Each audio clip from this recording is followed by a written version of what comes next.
pleasure as well. Thanks very much for being with us. Here. I appreciate it.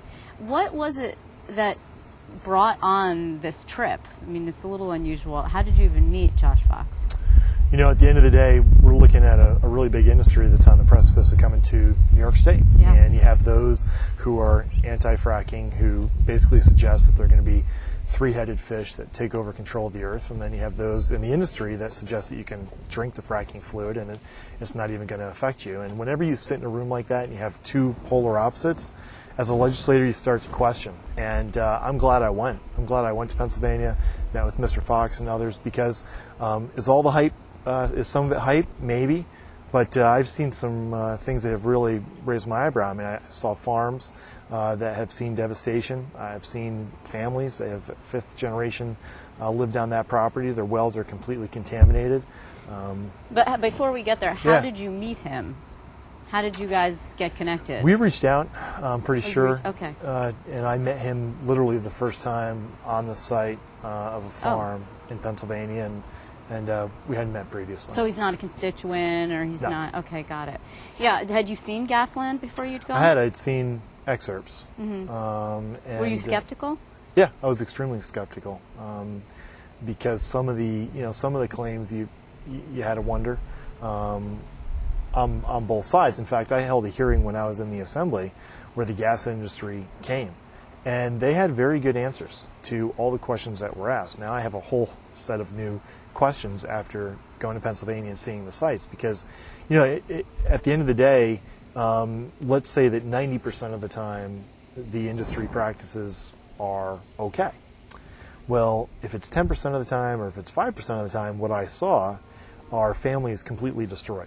And what did you see specifically that really, I mean, the thing that stuck with you? I had seen, you put out a press release subsequently after the trip that said you had seen a lot of things that you found disturbing. You had a lot of questions. You're having this hearing. But was there one thing that really sticks in your mind? One thing that seems to be recurring is that private property owners, whether it be individuals or farmers whose wells are destroyed, there seems to be a little bit of a game that the industry plays, that they test the water in advance, but they don't test it for what's in the fracking fluid. So then when you have devastation to the wells, the industry comes back and says, well, we didn't test for that, and it's probably naturally occurring anyways.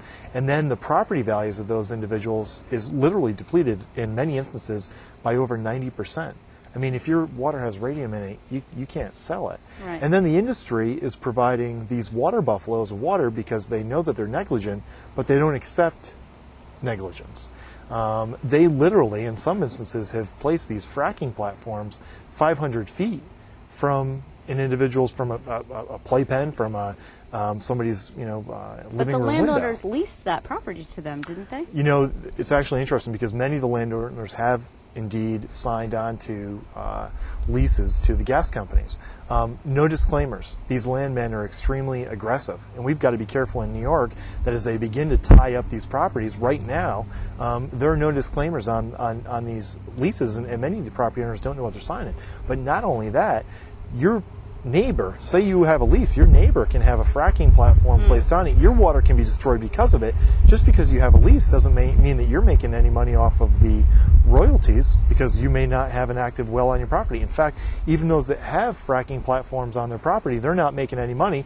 Their water has been destroyed, livestock have been killed, property values have been depleted, but at the end of the day, they're not making any money as if that would offset it, because it's not an active fracking well. Did you see anybody light their water on fire? I mean, that's pretty much the most memorable thing, right? You see these, and I don't think it was in Pennsylvania, but you see footage of people who turn on their sink and put a match to their water, and the whole thing goes up in flames. It's methane, right? Right, that's and the methane in the water is actually, it's one of the more visible symbols, and we met with families that indeed happens. But the scarier thing is the stuff you can't light on fire, like radium, that gets into your bones, as I understand it. I'm not a doctor, and is extremely debilitating. I mean, there are dozens of chemicals that I met with a community.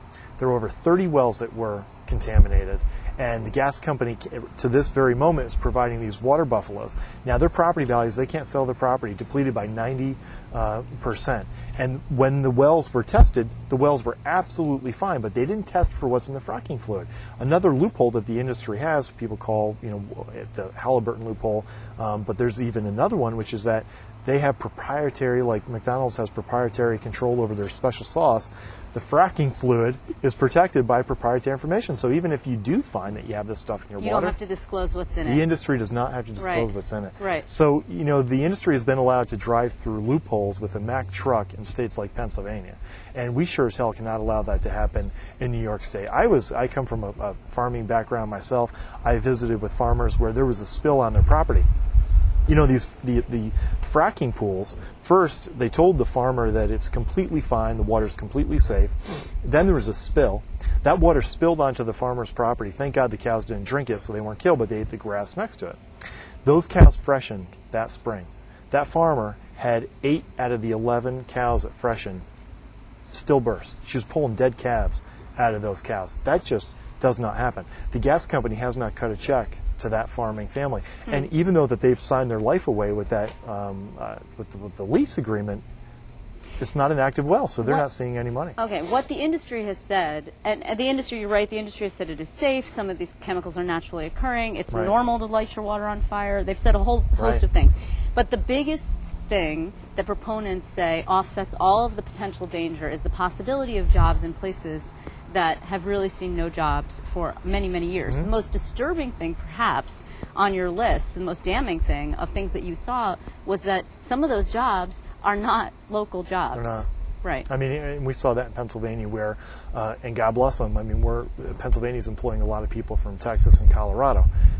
That's a good jobs program for Texas and Colorado. Now I can imagine that, New York State would be doing the same thing. So I think as New York legislators, first, I really hope that every member of the New York State Senate that's even considering this in any way, that they go to Pennsylvania. It's not that far of a drive. And go meet with these families, go meet with these farmers. I saw a lot of Tea Party people that are some of the strongest folks that are against fracking because they've seen how it's hurt their communities. And Republicans in the Senate should really think very, very closely about that. Yeah, because your colleagues, I mean, the Senate Democrats pushed through a moratorium. None of your colleagues were in favor of that, if I remember correctly. You certainly did not vote yes. I supported the moratorium You in did. the Assembly. In And the I was Assembly, but in the first Senate. Well, as far as having a moratorium in the Senate, we didn't see action that was, Right. in my opinion, that we did see in the Assembly previously. But I did support the moratorium in the Assembly, and I can tell you that I would support any efforts for a moratorium. I don't think that we're at a point where we say, look, we absolutely can't have fracking in New York State, but we are at a point. If it comes down to taking the Pennsylvania version, I would just say no, thank you. I think that New York State has to step up to the plate and say, look, there must be a safe way to do this. Let's figure this out. But we can't allow individual families, farmers, and sportsmen to be hung out to dry. And that's what happens. The gas companies are very smart. We're talking about a multi-billion-dollar industry. They walk into these communities and they pit the communities against each other. So they'll have some of the local small business community that they have been able to buy off and subcontract out to actually work against these families whose wells have been contaminated and have a hush factor where some of these individuals are actually threatened. Okay, have you seen the DEC report? I have, and I have looked at the public comment, and I'm hoping that the public comment period can be extended. So you're in favor of that because people Absolutely. would like to see it go from 60 days to 180 days. And I honestly think the most important thing that could happen is that individual legislators would go just across the border of Pennsylvania and meet with some of these families. We're holding a hearing. The gas industry is just saying we're not going to show up. Now, we've held a hearing in the past. They showed up in the past. We were able to control the hearing and have a very honest dialogue. Now that they're getting close to being able to just run through the state and, in some view, do what they want, I don't know why it's within their interest, they feel, to not show up to this. So they're not going to come?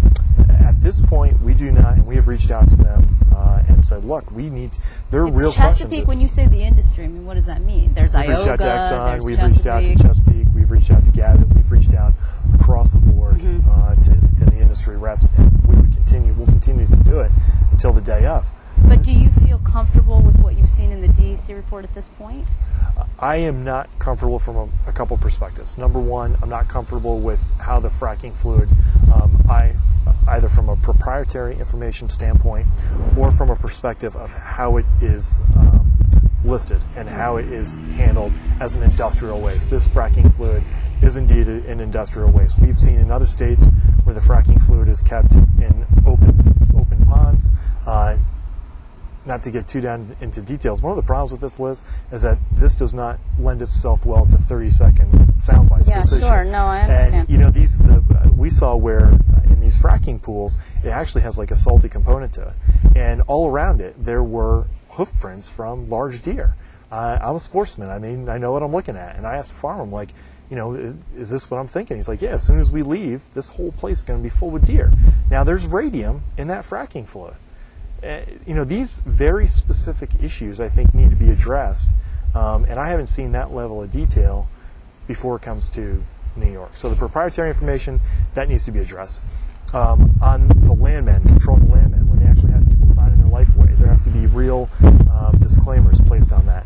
We need more coordination and communication between property owners when there's a spill, when something happens. Right now, we had a blowout. There was a blowout in Pennsylvania, and the person next door didn't know about it until they drove out of their driveway. They had been breathing in, the family had been breathing in those fumes for God knows how long. Okay, your hearing is on the 23rd? 23rd. In Katona. Katona. Okay.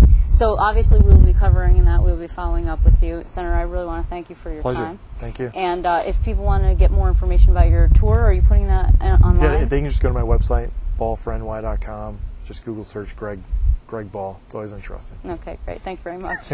Thanks, Liz. Indeed.